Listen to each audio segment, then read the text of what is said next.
It's like a greatest hits collection of missed layups. I can't even believe this is real. I just stumbled across of it. There's 2 different videos now floating around out there, and it's unbelievable. This isn't just a story about one bad game or one spicy quote. It's a window into the modern WNBA, a league balancing unprecedented growth, sky-high expectations, and the growing pains of players navigating fame, finances, and their own self-image. So, grab a seat courtside, because we're about to break down how Angel Reese's big bluff turned into a masterclass in comedic timing, why her demands don't quite add up, and how one player's shadow looms large over the entire narrative. Spoiler alert, her name rhymes with Faitlin Fark. Chapter 1, the podcast that shook the internet. Let's set the stage. It's a crisp autumn day in 2025, and Angel Reese, the Chicago Sky's brash rookie-turned-sophomore, is feeling herself. She's got a podcast, Unapologetically Angel, a growing social media empire, and a flair for headlines.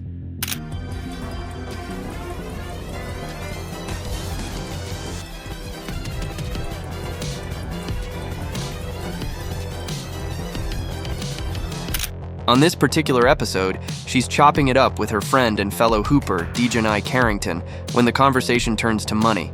Not just any money, WNBA money. Or, in Reese's view, the lack thereof. Now let's be clear, the WNBA's salary structure has been a hot topic for years. Players, even stars, earn a fraction of their NBA counterparts, and rookies like Reese are locked into modest contracts. It's a fair grievance, one that's fueled debates about equity, investment, and the league's financial realities. But Reese didn't just dip her toe into this debate, she cannonballed into it with the subtlety of a sledgehammer.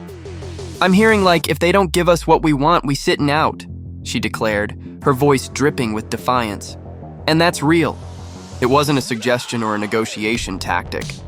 It was an ultimatum, delivered with the confidence of someone who thinks they hold all the cards. She didn't stop there.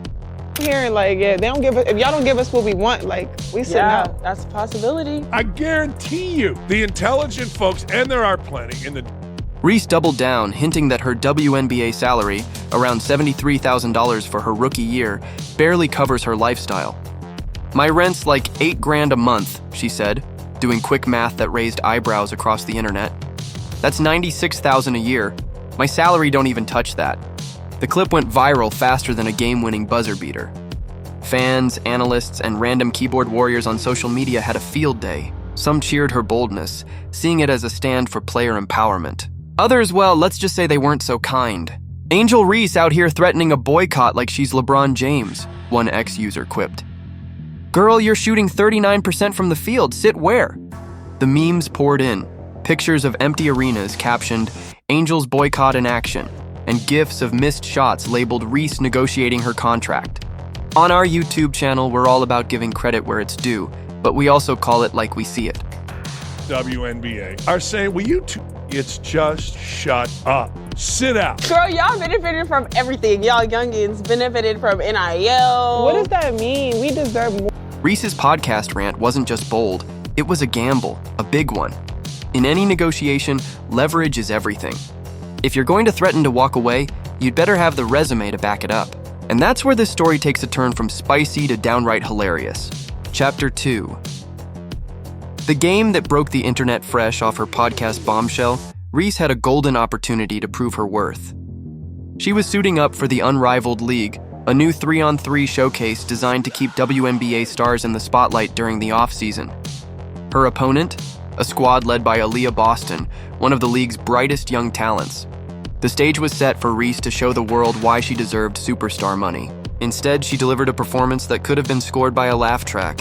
I love how y'all have selective hearing. I said I'm hearing if they don't give us what we want, we sitting out. And that's the truth. Good. This is the same person that literally said she didn't know what her WNBA... Let's paint the picture. Reese steps onto the court all swagger and confidence. The crowd's buzzing, the cameras are rolling, and the stakes are high. She's just told the world she's ready to shut down the WNBA if her demands aren't met. All eyes are on her to back up the talk with some walk. And then, clank. A wide-open layup rims out. No big deal, right? Shake it off. Except it happens again. And again. By the end of the night, Reese has gone 5 for 13 from the field, with a highlight reel of misses that could make a rim cry. One shot in particular became the stuff of legend. Picture Reese driving to the basket, no defender in sight, with all the time in the world to finish. She goes up for what should have been an easy layup and smacks the bottom of the backboard. Not the rim, not the glass. The bottom of the backboard, like she was trying to launch the ball into orbit. The crowd groaned. Her teammates looked away. Somewhere, a meme generator sprang to life. Social media erupted. Is to be one of the best players in the world one day. I wouldn't expect anything less than that. More history for the Fever rookie. At this point, continue to be myself, and I think a lot of good will come from that. Angel Reese just invented a new shot. The backboard block, 1x post red, racking up thousands of likes. Another user posted a clip of the miss with the caption, "When you demand $1 million but your layups say $10. The internet, as it does, turned Reese's rough night into a full-blown roast. On our YouTube channel, we couldn't help but chuckle, but we also had to ask, what was she thinking? The timing couldn't have been worse. If you're going to demand a king's ransom, you'd better play like royalty.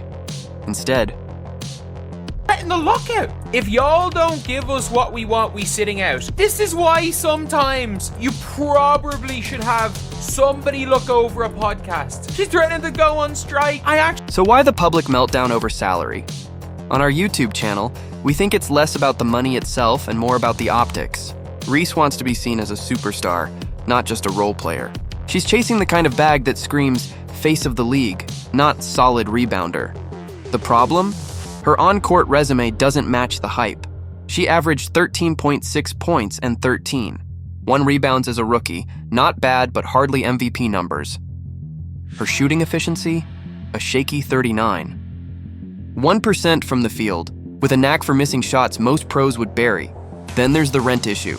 If Reese is dropping $96,000 a year on housing, more than her entire WNBA salary, it's worth asking, is the league underpaying her, or is she overspending? Nobody's saying she should live in a studio apartment, but when your rent outpaces your day job's income, maybe it's time for a budget spreadsheet. As one ex-user put it, Angel Reese's landlord is the real MVP of this story. Chapter 4. The Caitlin Clark Factor.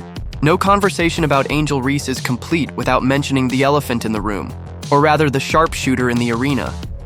Caitlin Clark, the Indiana Fever's rookie phenom, has been rewriting the WNBA's record book since she stepped foot in the league. From sold-out arenas to skyrocketing TV ratings, Clark's impact is undeniable. She's not just a player. She's a movement, a one-woman catalyst for the league's surge in popularity. The WNBA don't pay my bills at all. I don't even think that pays one of my bills. I'm gonna do the math real quick. It might cover that. Yeah, it definitely covers that. What is I don't even know my salary. Let's look at the data. In 2024, WNBA games featuring Clark averaged 9. 2 million viewers, with peaks as high as 12.3 million for key matchups. Attendance? Fever games drew 17,000 fans per night, while league-wide figures hit a 26-year high. Jersey sales? Clark's no. 22 was the top seller, outpacing every other player by a mile. Meanwhile, Reese's games with the Chicago Sky pulled respectable but far less impressive numbers, around 7,000 fans per game and viewership closer to 4 million for marquee matchups. But next year, Yeah. the ones coming this year will still be on the rookie contract again. Mm-hmm. The ones that the year after, they gonna get more. They probably gonna be making more than us. They are. They are. Like, The contrast is stark. Clark's games are events packed with energy and eyeballs. Reese's games, solid but not seismic. Yet Reese seems convinced she's on the same tier. "I'm one of the faces of the WNBA," she said, pointing to her social media following and podcast buzz. But followers don't fill arenas, and podcast downloads don't move the needle on ESPN. As we've said on our YouTube channel, star power isn't about who's loudest. It's about who delivers. Clark's approach couldn't be more different. While Reese airs her grievances, Clark stays focused on the court. She spent the offseason honing her game, working on her passing and defense to complement her lethal shooting. Her mindset? Gratitude, not entitlement. It's 40, 50 million. You know who would clap for you all sitting out? The NBA. So they don't have to subsidize your dumbasses to the tune of... The WNBA is in an incredible place right now, Clark said in a recent interview. "I just want to keep building on that." No ultimatums, no rants, just results. Chapter 5. The Unrivaled reality check back to that fateful Unrivaled game. The league itself is a fascinating experiment. 3-on-3 hoops with WNBA stars designed to showcase skill and personality. It launched with big promises and bigger names, including Reese. Early games drew decent buzz, but by early 2025, viewership had tanked. One matchup featuring Reese's team pulled fewer than 100,000 viewers, a number dwarfed by college games airing at the same time. For perspective, a random UCLA-Nebraska tilt on the Big Ten Network drew 1.2 million. What gives? On our YouTube channel, we've got a theory. Fans want stars, not storylines. Reese's podcast drama might generate clicks, but it doesn't translate to eyeballs on her games. Meanwhile, Clark's absence from Unrivaled, she opted to focus on training, left a void the league couldn't fill. It's a harsh truth, but the numbers don't lie. Reese isn't the draw she thinks she is. That Unrivaled game was a microcosm of Reese's dilemma. She's got the charisma, the hustle, and the rebounding knack, but her offensive game is a work in progress. Missing layups isn't a crime, but missing them after demanding a raise? That's a PR nightmare. As one analyst put it, if you're gonna talk like a superstar, you can't play like a scrub. Chapter 6, the bigger picture. Let's zoom out. The WNBA is at a crossroads. After years of financial struggles, losses of $40 million in 2024 alone, the league is finally seeing green shoots. TV deals are growing, sponsorships are up, and expansion teams are on the horizon. But with growth comes growing pains, and Reese's saga is a perfect example. Her boycott threat isn't just about her, it's a symptom of a broader tension. Players want a bigger slice of the pie, and they're right to push for it. The WNBA's revenue, while improving, still lags behind the NBA's, and salaries reflect that gap. Top earners like Breanna Stewart make around $250,000, a far cry from NBA stars clearing $50 million. But here's the catch. The WNBA can't pay what it doesn't have. Ripping up rookie contracts like Reese's would bankrupt the league faster than you can say salary cap. Reese's frustration is understandable.